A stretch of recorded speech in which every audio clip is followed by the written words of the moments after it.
Hello, my name is Mike Vinsel. Today is September 22nd, 2024, and we're in my classroom here in Nagoya, Japan, and I'm continuing reading my book, my Travels with Nobody. Stephen Stroh recalls America in the early 1980s. Okay, so here I'm going to just have a sip of coffee here. Okay, so today we're doing chapter 19, that's titled Full Circle, and this starts on page 300, okay, and it goes to 338. It's a pretty long chapter today. Okay, here we go. I had bought my plane ticket and still had almost $100 of my own money for the trip back east. The flight left Vancouver the following night and would arrive in Montreal the morning after that.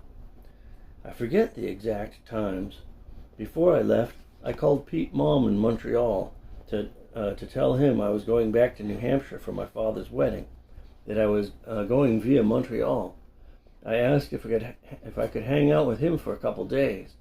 I told him I was dying to go to Schwartz's smoked meat like we had done before. He said that would be great.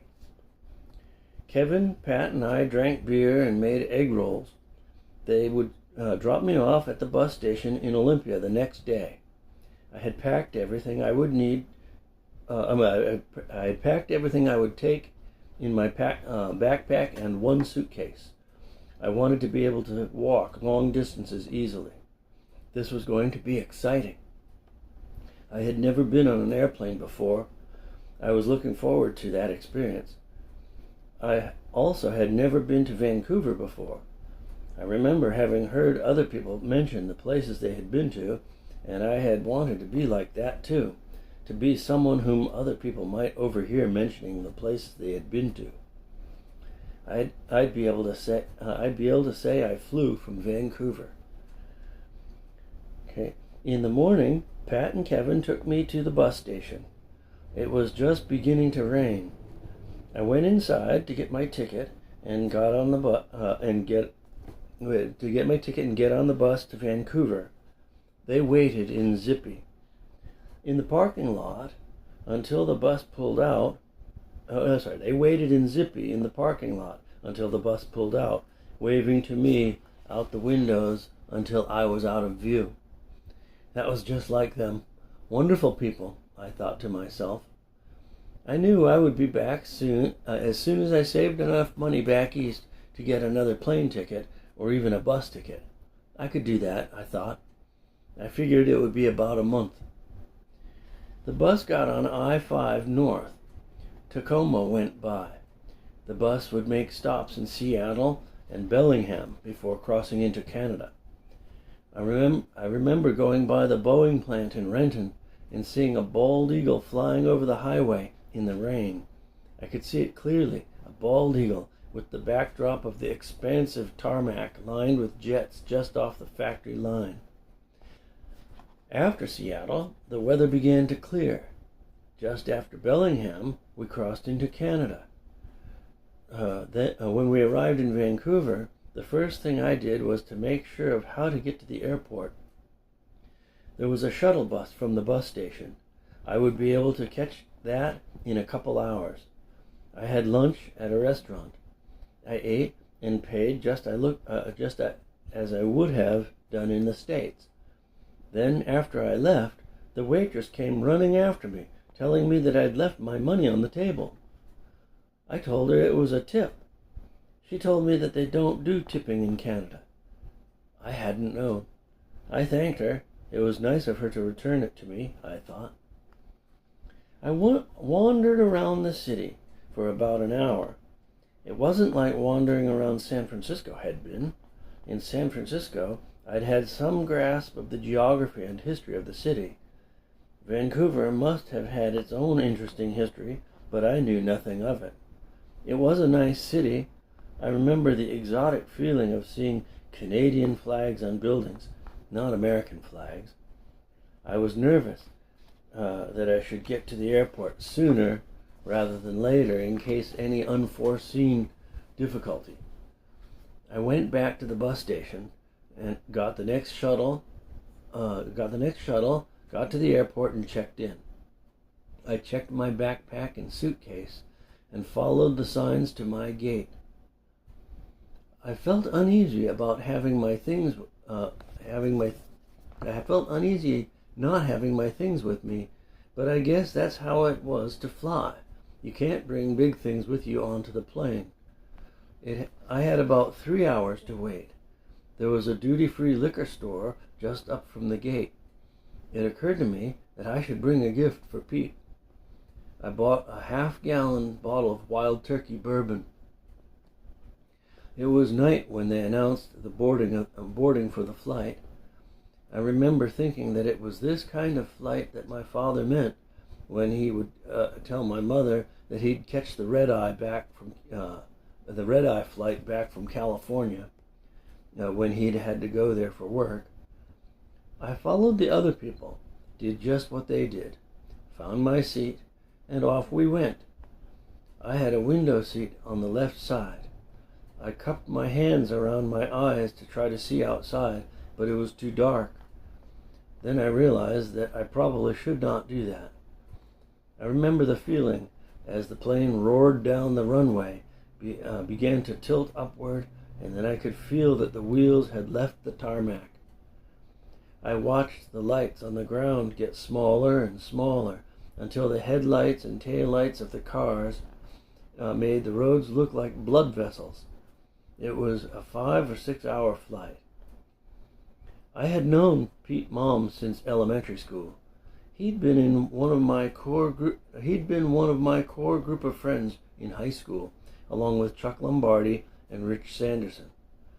Rich and Pete had both gone to college right out of high school. Rich at the University of New Hampshire and Pete at McGill. The previous summer, the four of us had rented that house in New Dartford and all worked together at Rockmount Orchards while Rich and Pete were on summer vacation from college. There in the plane, I remembered those days. Not even a year had passed, but it seemed like some line of continuity in our friendship might have been broken. That had been a great summer, the summer of the Saratoga Grateful Dead show, where I had forgotten where I'd parked the car, and the miracle of having found it at last. That summer, we all had also gone to the Berkshire Mountains Bluegrass Festival, which that year had been held not in the Berkshires, but in Cooperstown, New York. We worked on the parking crew so we could get in for free. We saw Joni Mitchell play on the Boston Common, where she played just a few songs and then left, angry because people were walking around and milling about. We saw Jerry Garcia play at the Cape Cod Coliseum. All of those were great times, but 4th of July weekend of that year was the really big blowout. The house we rented had no nearby neighbors, so we could blast music as loud as we wanted to. We built a stage in the front yard and had a big party. Pete and Rich invited their college friends, who came from all over the East Coast. Some slept inside and some pitched tents on the lawn. Dan Paxton from New York and Carl Unser from Connecticut, both McGill friends of Pete, were musicians, and they jammed with other people on the stage, forming spontaneous bands. Sometimes their musical wanderings evolved into melodic and coherent moments, which would then devolve into less organized, less musical form. But everybody had fun. We also had invited our co-workers from the apple orchard. Greg Edison, one of the orchard crew, had invited 2 of his biker friends.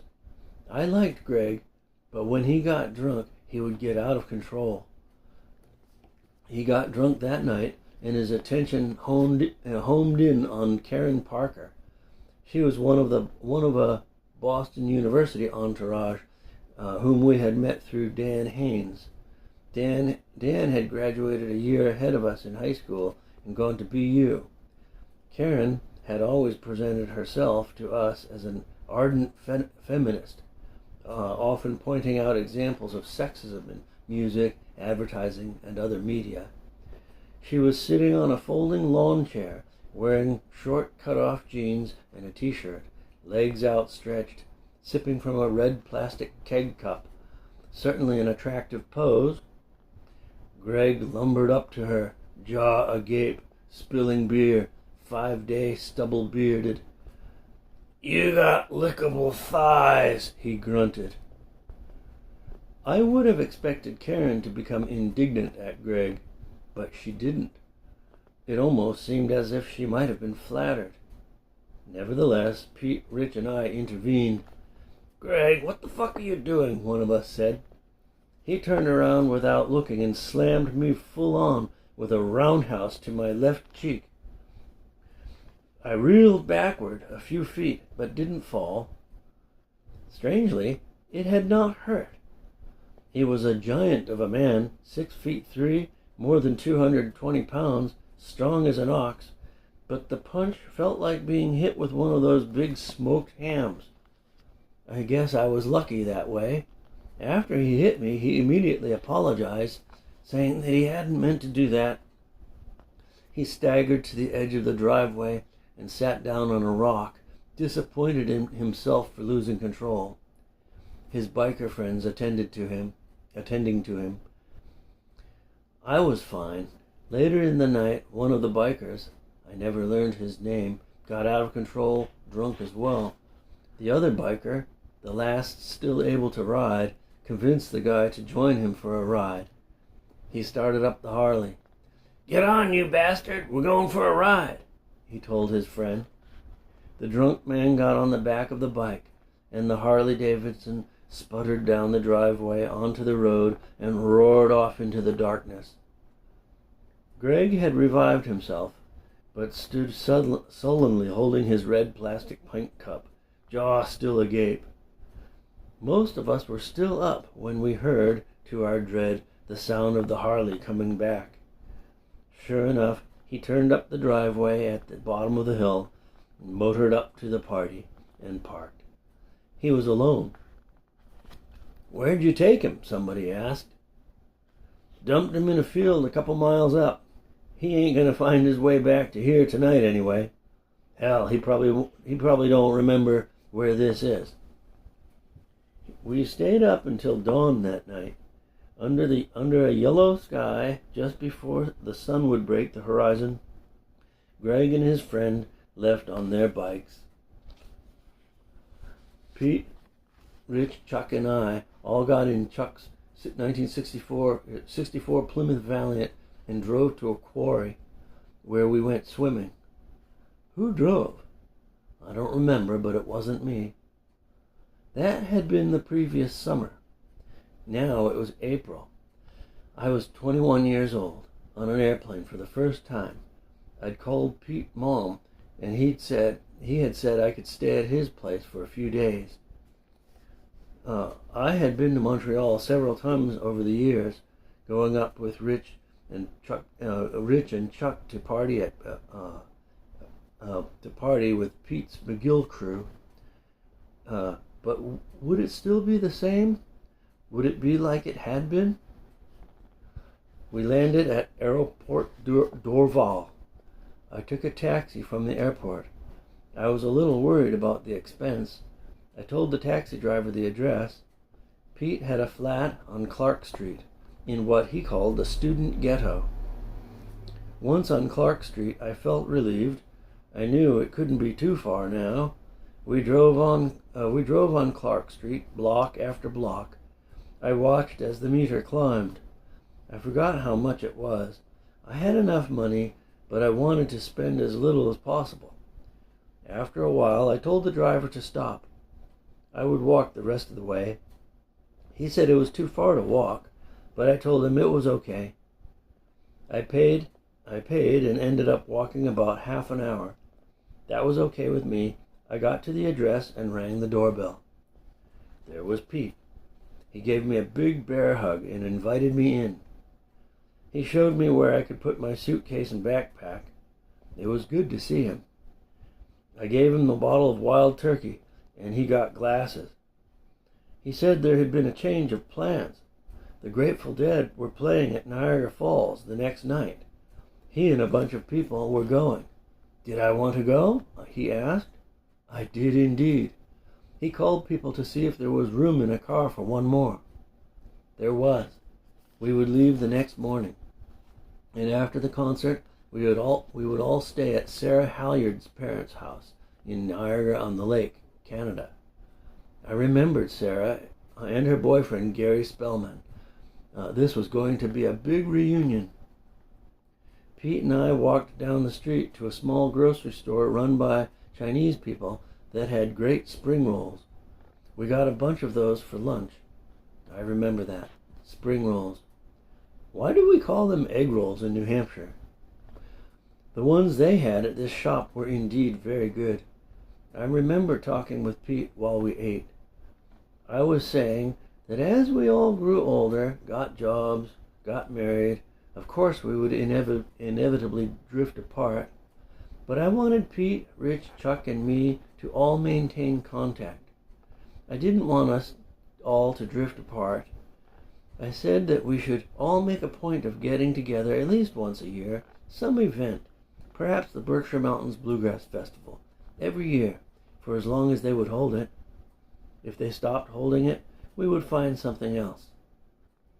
Pete agreed. Sure, let's do that, he said.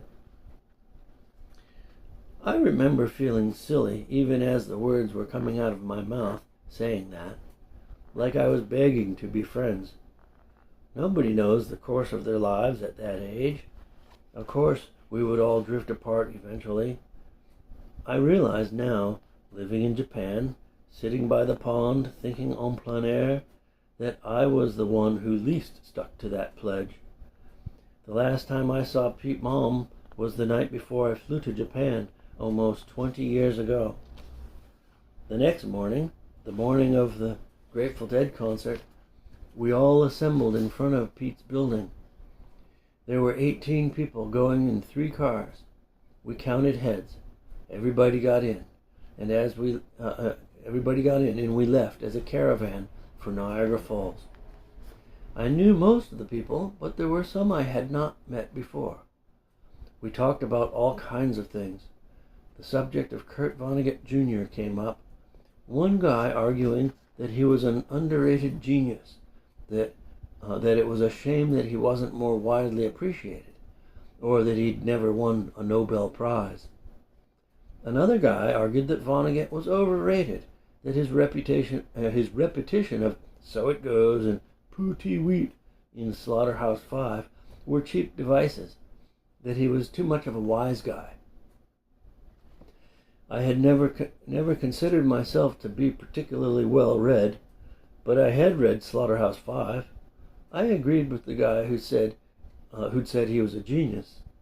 I said that I liked the part in Slaughterhouse-Five where they're in the train headed for Dresden and it's freezing cold, and the one guy keeps saying, "You think this is bad? This ain't nothing." And he tells the story of he and his buddy breaking out of jail in Maine. "Last I heard, he's somewheres up on the Allagash. You try that. You try that in the winter of whatever." And then, when they finally reach Dresden, that guy is dead. I said that I thought that was an interesting point, how the guy who put on the toughest face was the one who died.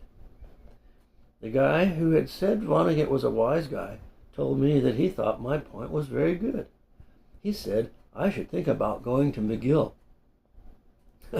I loved the thought of that, but I assured him that given my high school performance, I'm sure McGill would be far out of my reach.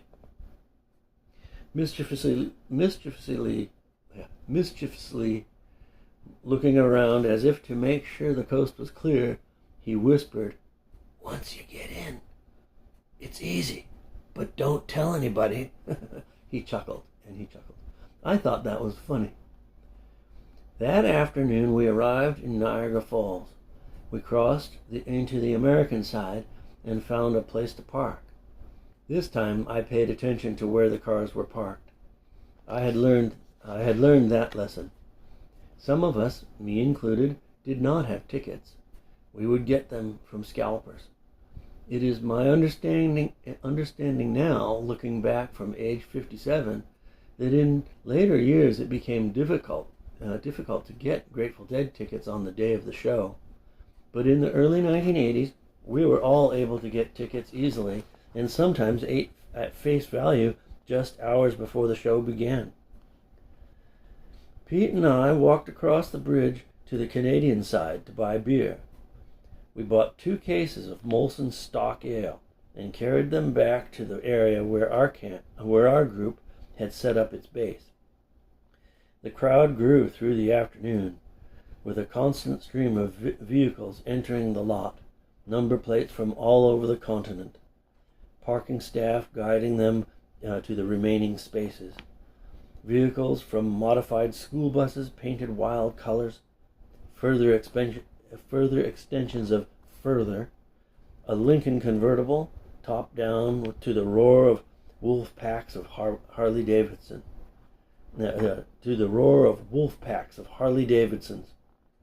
People ambled by, eyes to the sky, pupils like black olives, some selling tie-dyed t-shirts, others darting eyes, whispering doses, or shrooms, or smoke.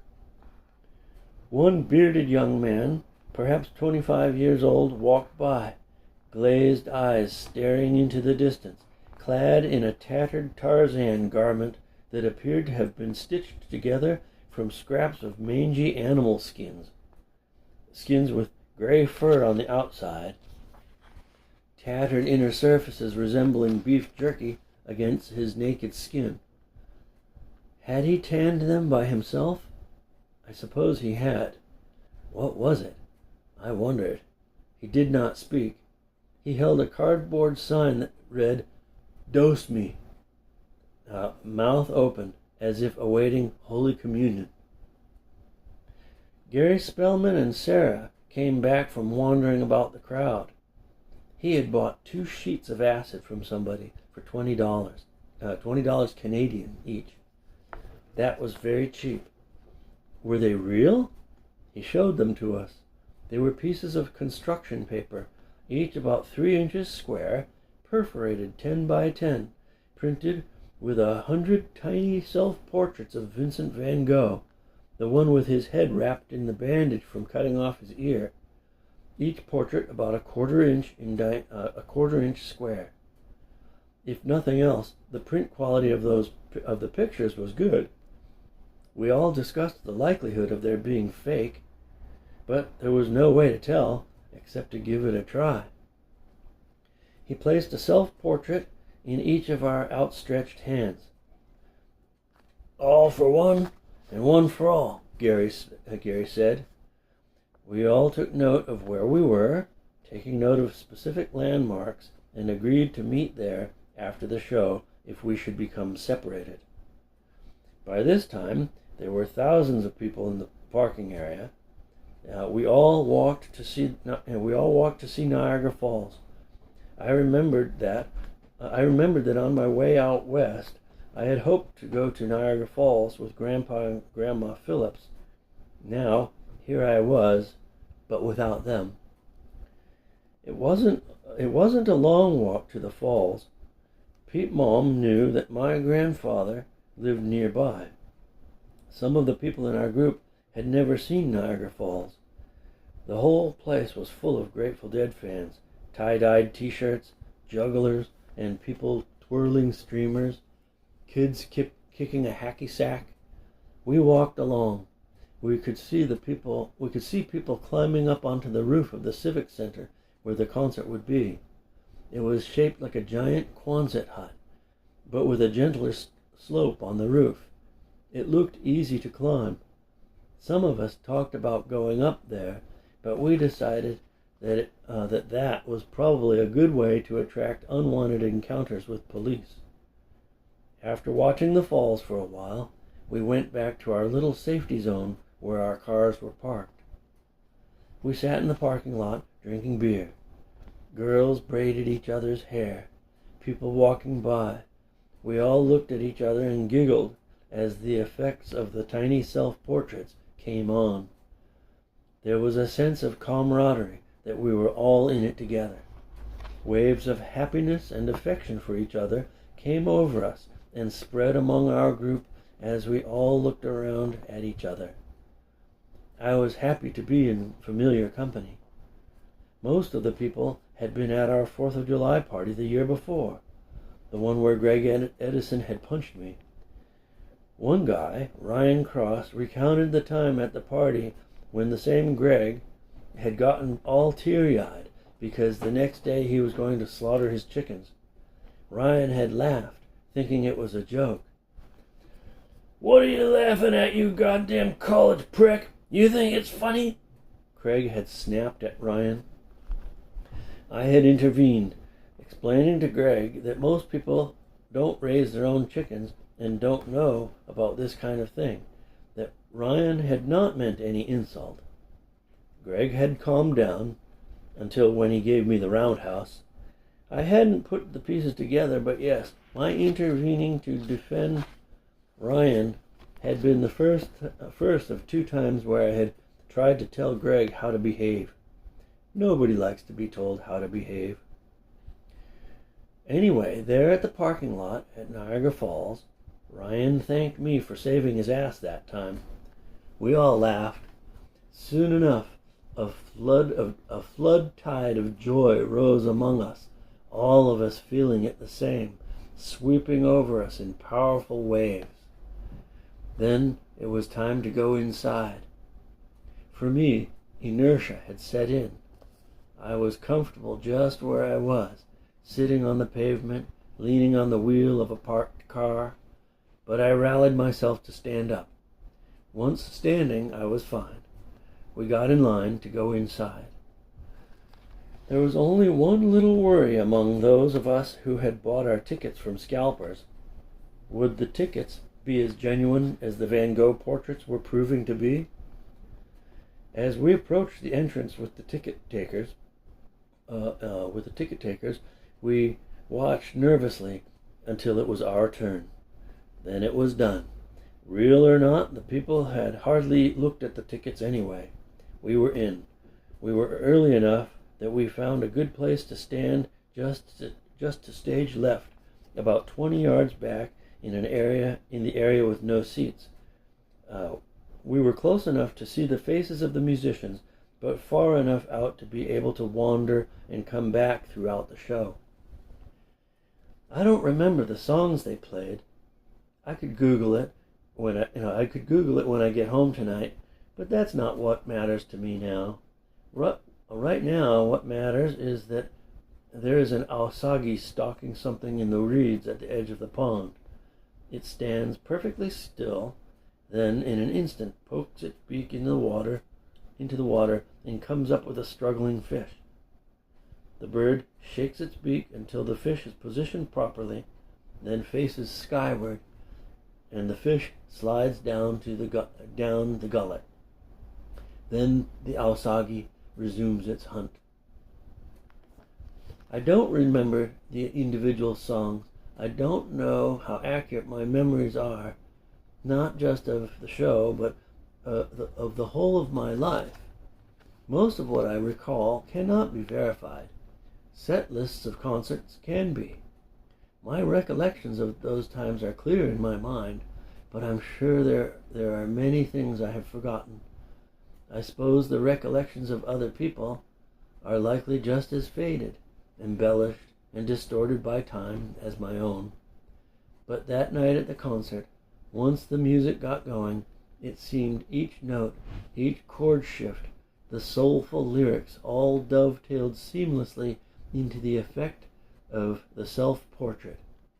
Music filling the synapses, allowing current to flow freely through us, all of us together, sound becoming the substance of the waves, people swaying, dancing, treading water in warm ocean waves of sound, conjuring emotion, waves of emotion, swimming, jumping like porpoises, then diving into the deeps, only to be called back again to the surface as one song morphed into another. I took a walk through the crowd to the corridor which ringed the venue. People were dancing, entranced, women in flowing skirts, spinning dervishes, many together, all in sync with the music. I, walking among them, suddenly noticing the genius of the human hand. I had two. Dilated eyes all around, darting, contact, camera flash smile of recognition. Everybody who had taken a self-portrait could recognize everyone else who had. I drifted through a group of women in ballet costume, delicate, beautiful. A Hell's Angel plodding heavily beside me. Then, just ahead, was the guy who'd had the Dose Me sign, all smiles in his coat of animal skins. Our faces met, one smile to another. "Van Gogh?" I asked, shouting over the music. He nodded. "My dog, with me for 12 years, he said, rubbing the hem between forefinger and thumb as if to demonstrate the subtle quality of the fur. I smiled, stunned. That's all I could do. So that's what I did. I smiled and drifted into the milieu. There was a bathroom up ahead. I figured I'd go, just in case.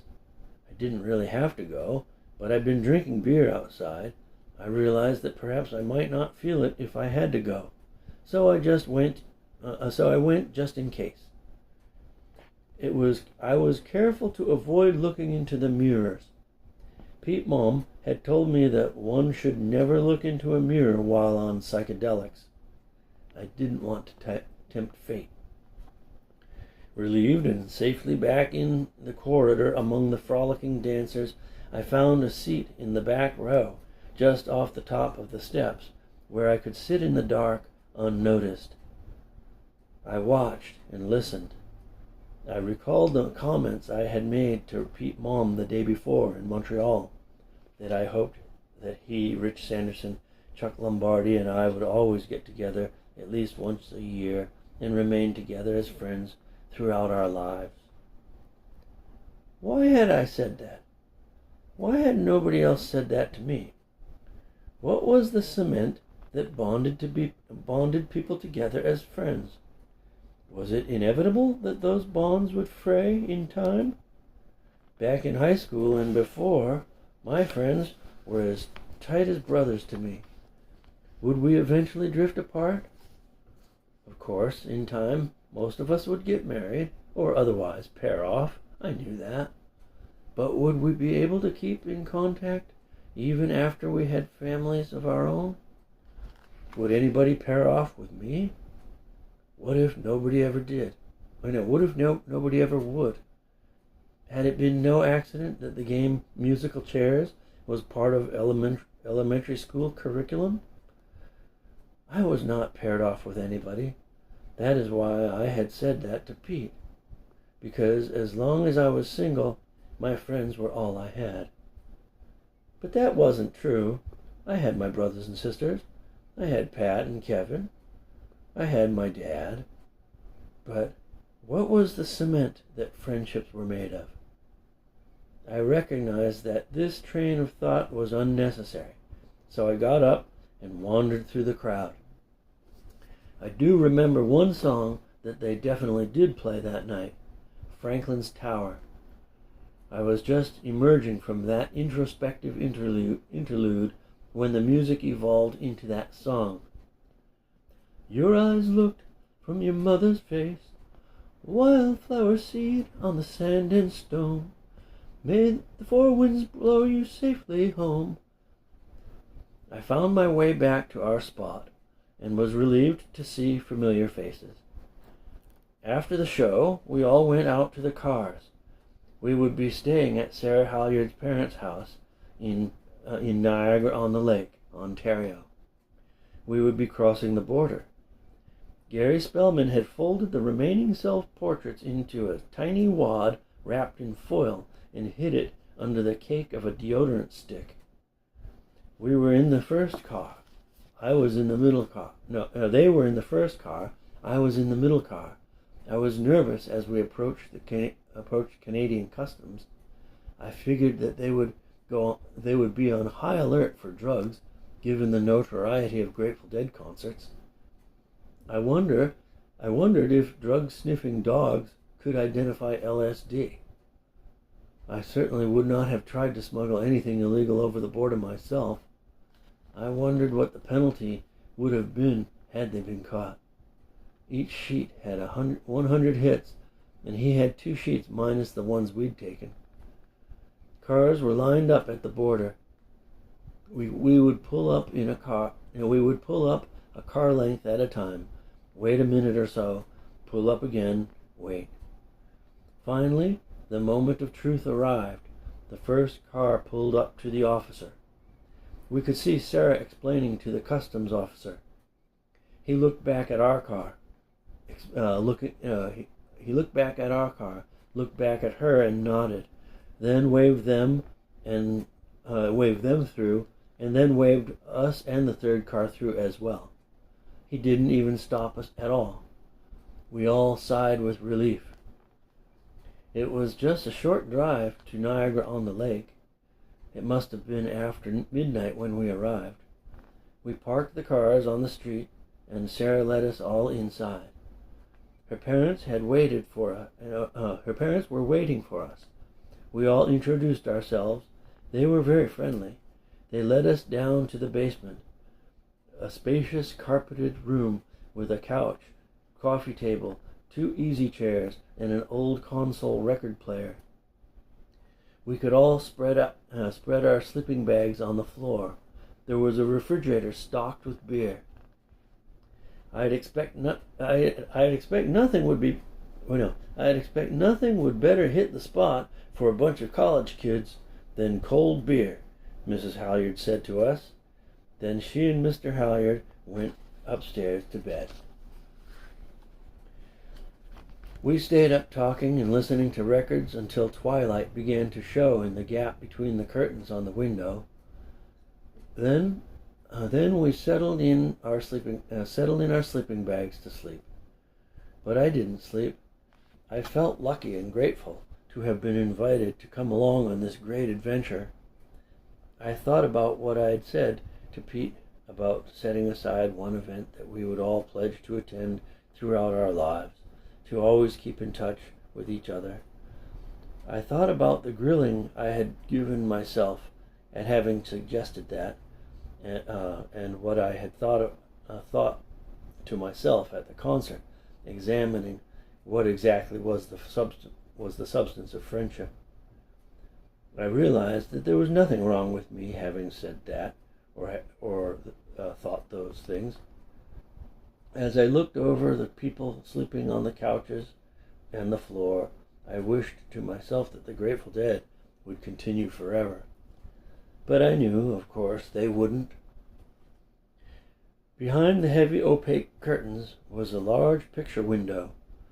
I went to the window, pulled back the curtain, and looked out onto cold gray fog. The sun had not come up yet, but I was beginning to be able to make out the dim images in the fog. Images in the fog. There was a river. The fog was over the river. I was beginning to make out the shapes of buildings across the water, like old fortifications, stonework. Before my eyes, the images slowly intensified, as if I were in a dark room watching the scene develop on photographic paper in the chemical bath. This had to be the Niagara River. The other side would be New York State. Then I realized what it was. It was old Fort Niagara. It had to be. I had been there many times when I would visit my grandparents when I was a child. When we would visit my grandparents when I was a child. My father had always taken us there every summer. We would drive up from East Aurora to see the falls, and then, here's the picture. This is the morning kind of sun rising, and you can kind of see that's Fort Niagara across the water there. Let's see if we can get a little closer. And that's Roxy Music, Avalon is the album there. Okay. All right. Anyway, that's right. Okay. Every summer we would drive up from East Aurora to see the falls and then go to Fort Niagara. I stared as sunlight broke the horizon and gleamed through the fog, the stone fortifications silhouetted against the dawn. Fog swirling, glowing, rising skyward as it dissipated, blue sky above. I remember being there, 10 years old, the sun shining, the reenactors in costume, my father adding historical details to the tour guide's narrative, my brothers, sisters, and me all rolling our eyes in sympathy with the poor guide. But those were happy memories. Later in the morning, Sarah's mother came downstairs with a pot of coffee for us. I asked her if that was Fort Niagara. She said it was.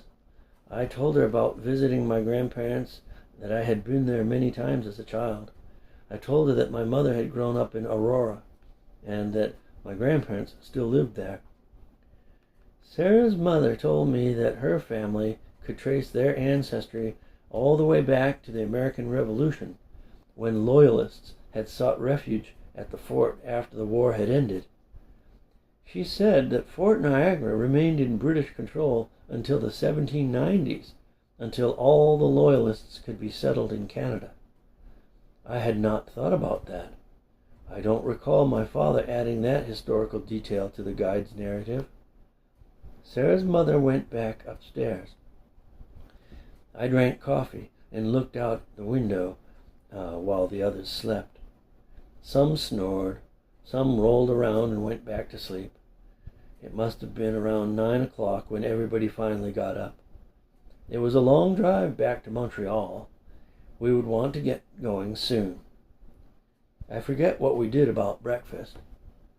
We arrived back in Montreal just after dark that night.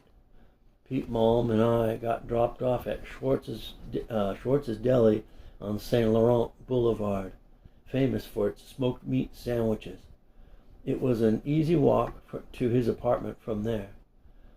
I had to be careful to keep enough money for a bus ticket to Nashua, New Hampshire. From there, I could hitchhike to my father's house. Pete had taken Rich Sanderson, Chuck Lombardi, and me to Schwartz's for the first time 3 years before, when Chuck and I were still in high school. Pete had graduated early and started at McGill. We would drive up on weekends, and we always made a point of going to Schwartz's. I loved their motto, posted on a sign in the restaurant: "People who know their smoked meat don't order lean." We didn't order lean. In those days, we also would have lunch at Toe Blake's Tavern. Toe Blake had been a star of the Montreal Canadiens. The tavern was old-fashioned style, women not allowed. We thought that was funny. They had just 1 or 2 items. Our favorite was the ham hock. People would order 4 or 5 draft beers at a time. It was cafeteria style. You carried your tray with the ham hock and 5 draft beers to your table. But Pete said Toe Blake's had gone out of business the previous year. The next day, Gary Spellman wanted to go to Rue Saint-Denis to see if he could sell one of the sheets of acid. Dan Paxton, Pete, and I went along for the ride. Gary drove up to a corner where a long-haired guy who looked like a drug dealer was hanging out. We pulled over. Gary rolled down his window a few inches and waved the guy over to the car. He explained that we had a sheet of good acid from the Niagara Falls Dead Show. We'd sell it for $100. The guy wanted to see it.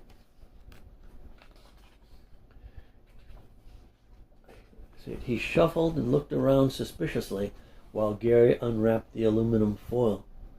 Gary showed it to the guy, holding it a few inches inside the window. The guy wanted to see it up close. Gary insisted on holding it while the guy bent close to look. Then, in a split second, the guy grabbed it and ran. We all got out of the car and chased the guy, until the guy turned around pointing a switchblade at us. We backed off. That was the first time any of us had ever been threatened with a knife. To this day, as I sit by the pond in Japan, that is the only time I've ever been threatened with a knife. The morning after that, I said goodbye to Pete and walked to the bus station with my backpack and suitcase. I forget exactly how much money I had, but it wasn't enough for a ticket to Nashua. It was barely enough for a ticket to Burlington, Vermont. That would at least get me over the border. I would have to hitchhike from there to my father's house. I got my ticket and boarded the bus. It was a lonely feeling rolling out of Montreal. I wouldn't even have enough money for a cup of coffee until I got to New Hampshire. I hoped everything would go smoothly. It was a cool, sunny spring day. We went through customs at the border, and I was back in the U.S. It was a short ride from there to Burlington. I got off the bus with less than $1 in my pocket. It was a long walk to Interstate 89, all the longer having to haul my backpack and suitcase. I had prided myself on traveling light, but it wasn't so light after all. I had to stop to rest a few times before I got to an on-ramp for the interstate. In Vermont, hitchhiking on the interstates themselves is illegal, but it is legal as long as you stay on the on-ramp. This on-ramp in Burlington was busy enough that I could expect to get a ride in a reasonably short time. And I did. I got a ride with a guy going as far as Barrie. That was a good hour or so. The driver was a man in his 50s from that town. He'd gone to Burlington to see a lawyer concerning his impending divorce. I told him about my travels, that I'd left New Hampshire the previous November and had been living in Olympia, Washington, and that my mother had died a little more than a year ago, and that my father was getting remarried. I had told pretty much the same story to lots of people along the way from Olympia. I had told it to the guy sitting next to me on the airplane. I told it to the Montreal crew on the way to the Dead Show. I had always tried to be delicate when telling it because I knew it was a heavy and sad story. I didn't want to be a drag on the atmosphere in whatever situation I happened to be telling in whatever situation I happened to be telling the story. But telling it to this guy seemed different. I had learned how to package the story in a few sentences. The driver listened attentively. I listened to his story. I listened to his story. He had 2 kids about my age, both of whom would be staying with their mother after the divorce. He said that he didn't really know how his marriage had fallen apart, but it had. That was a sad story. He said that both of his parents were still alive. He thought that it must have been tough to lose my mother. I told him that, strangely, it had not been. I had loved my mother, I told him truthfully, but it had not been a surprise. I told him about the years of dialysis and the kidney transplant.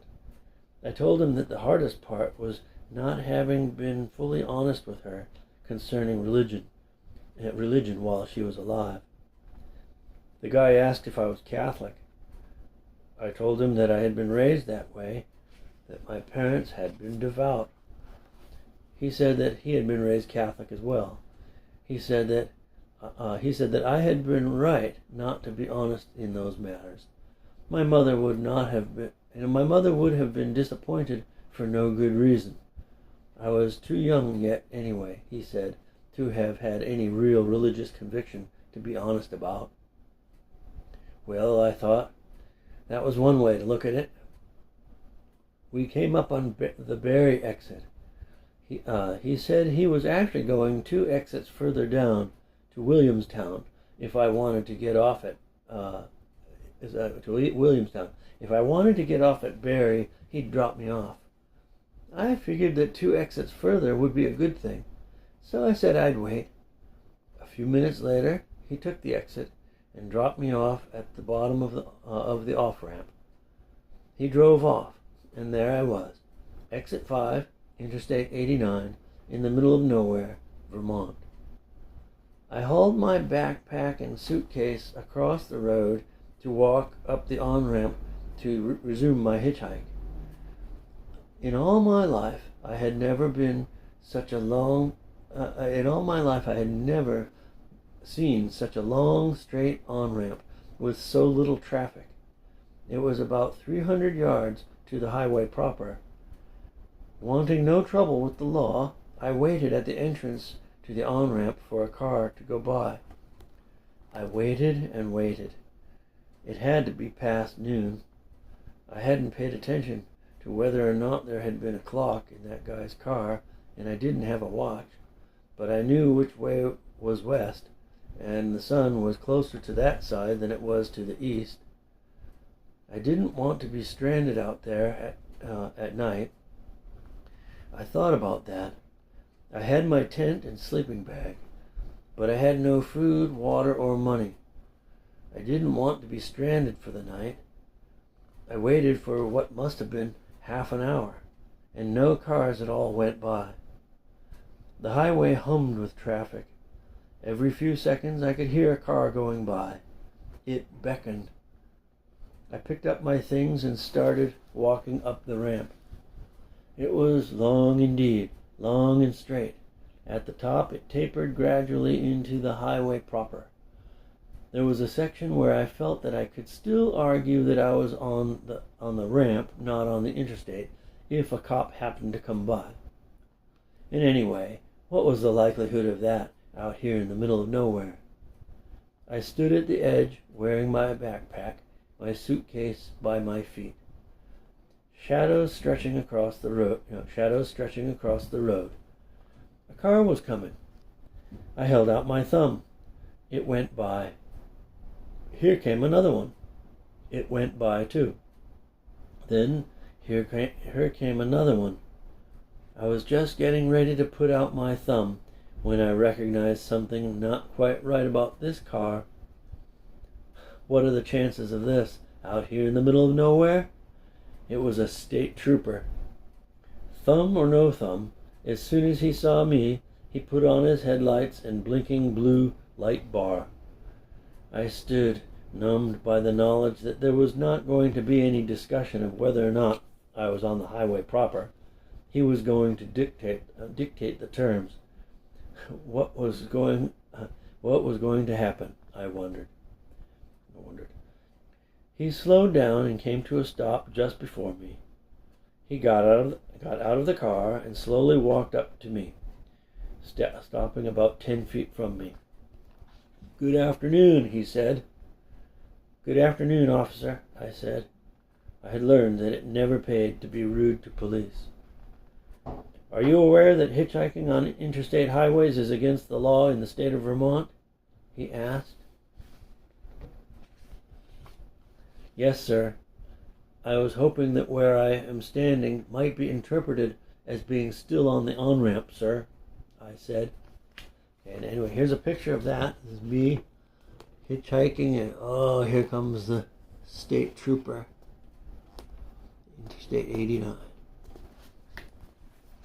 Okay. He said that it was not. If I were to stand just beyond that line of trees, he gestured, that would be in compliance with the law. I told him I would stand over there. "Where are you headed?" he asked. "New Dartford, New Hampshire," he said. I said.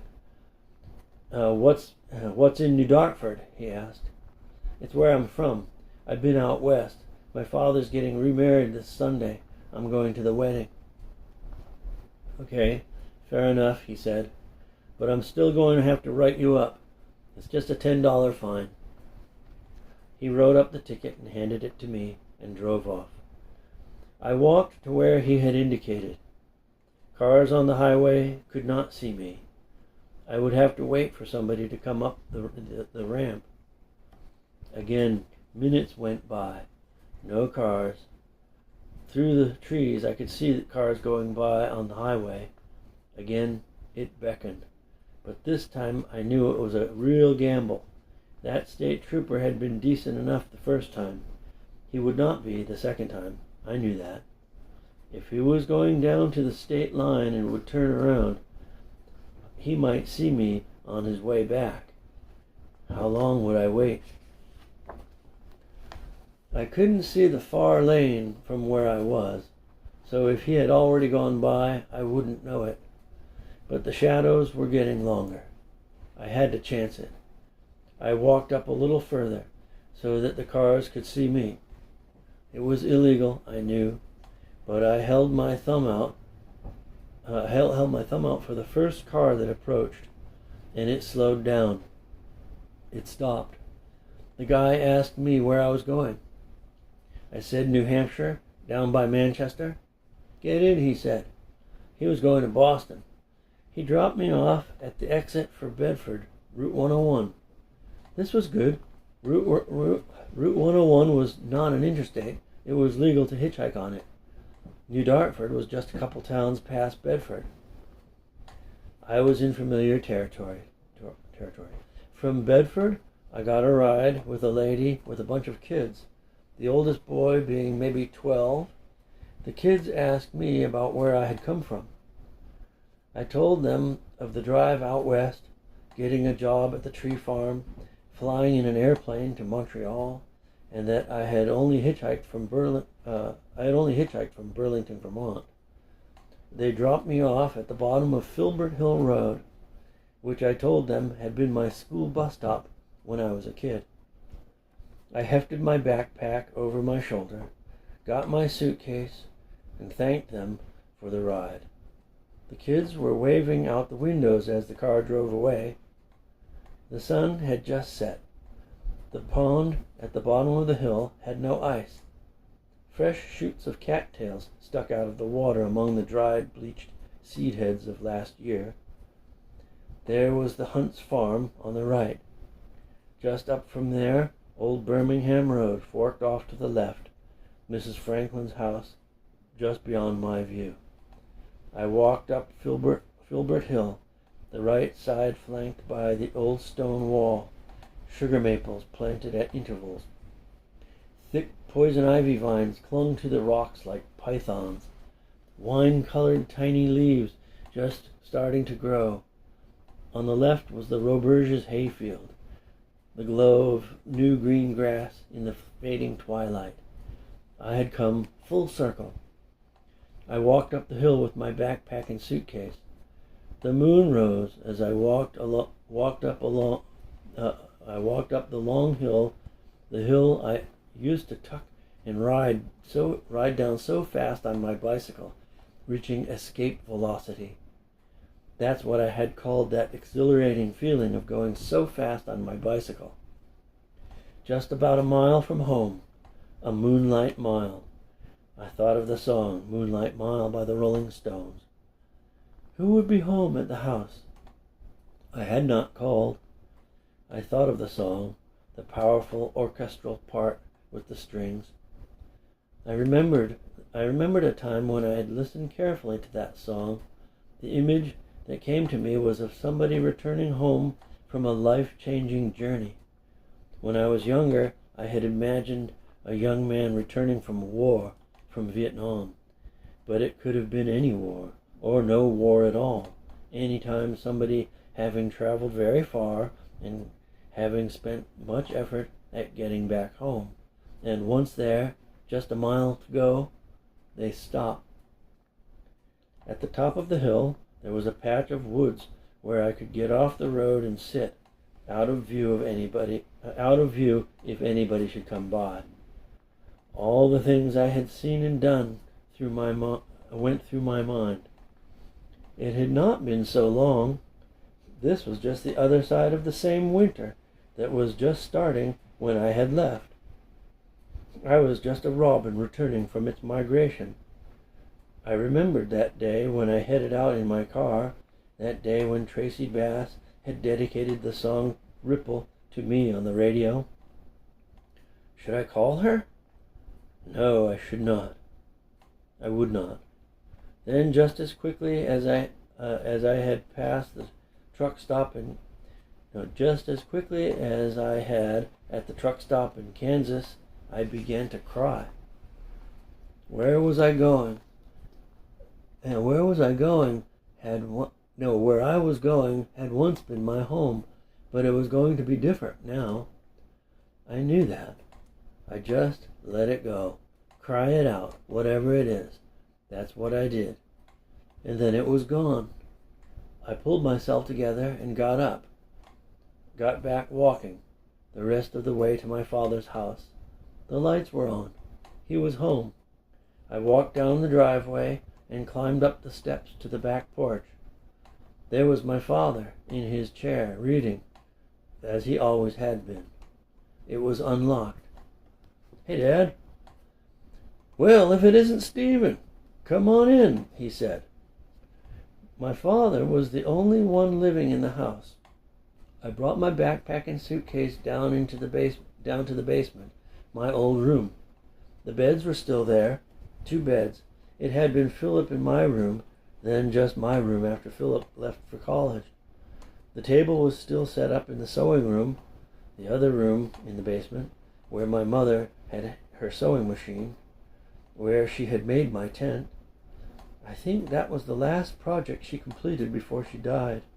The sewing machine was still in its place. I went upstairs. I thanked my father for the money he had sent for the plane ticket. I told him about getting a flight from Vancouver to Montreal, that it had been cheaper than flying from Seattle to Boston or Manchester.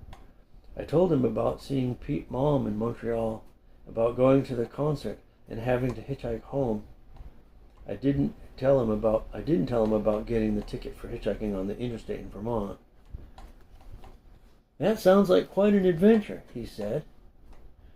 It was a small wedding at the Congregational Church, to which neither Martha nor my father had ever belonged. I don't know the details of that. The reception was at my father's house. He had it catered. He'd sprung for an open bar. Philip, our brother Patrick, and I represented the kids in our family. Patrick was in medical school in Maine at the time. The next day I called Daryl McBain and Chuck Lombardi to let them know I was back in town. Daryl picked me up at the house and took me on a tour of our old party spots. That weekend, Chuck, Daryl, and I went camping at the Moss. It had been my idea. It had been years since we had gone camping together at any of the places that had been our old homes back in high school. The platform at Ferry's bathtub was too rotted out to pitch a tent on anymore. A hemlock tree was growing up through a gap where a board had completely rotted. The moss at the Moss was gone.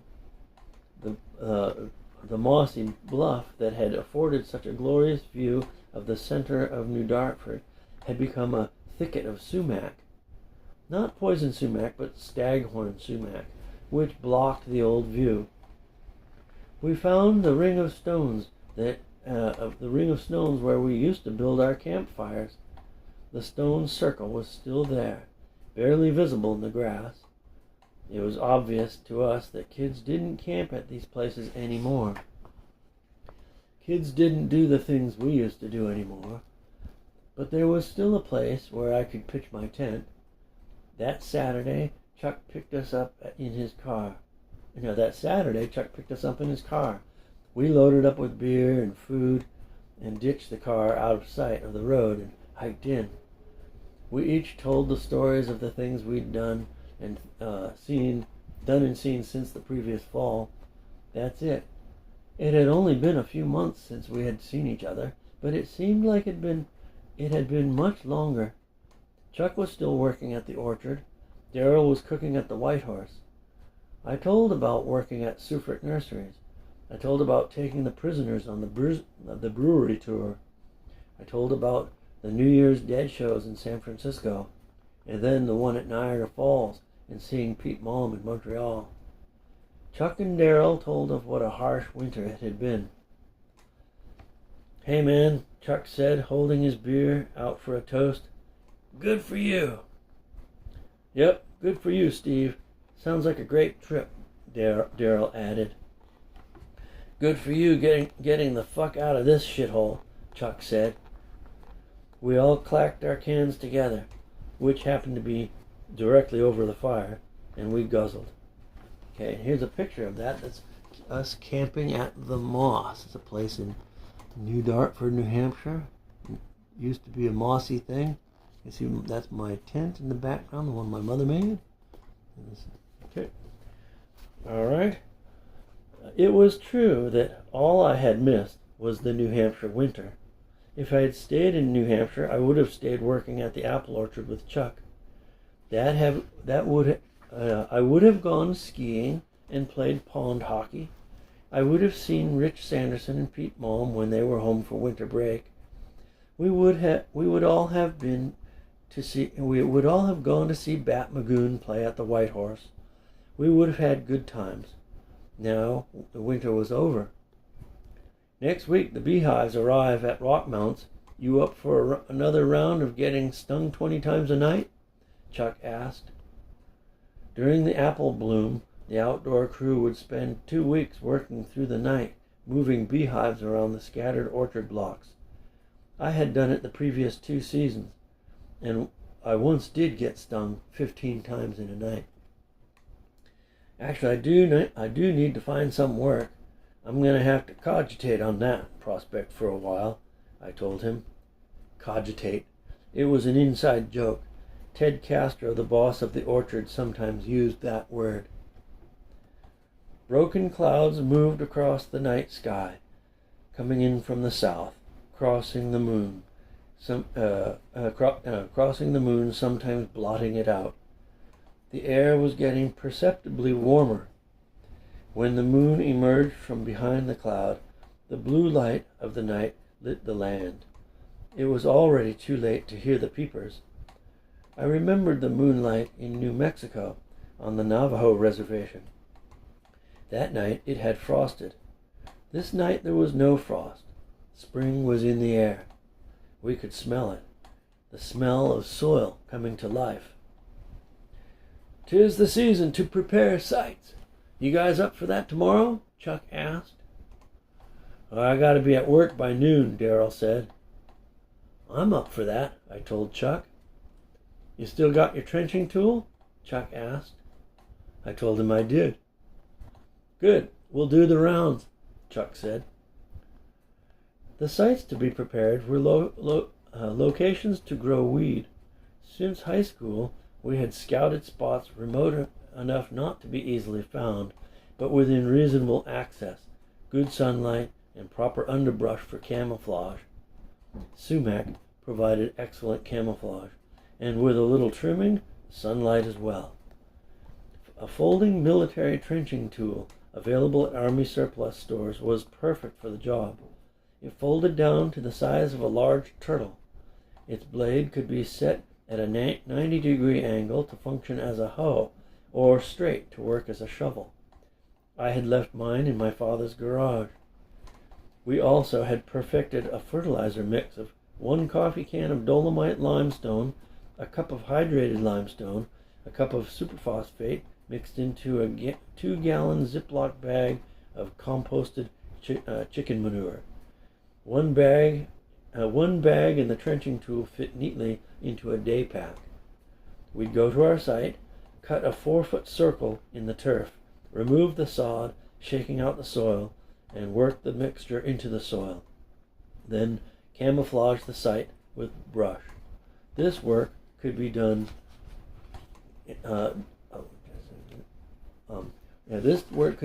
any time the ground was not frozen, spring or fall.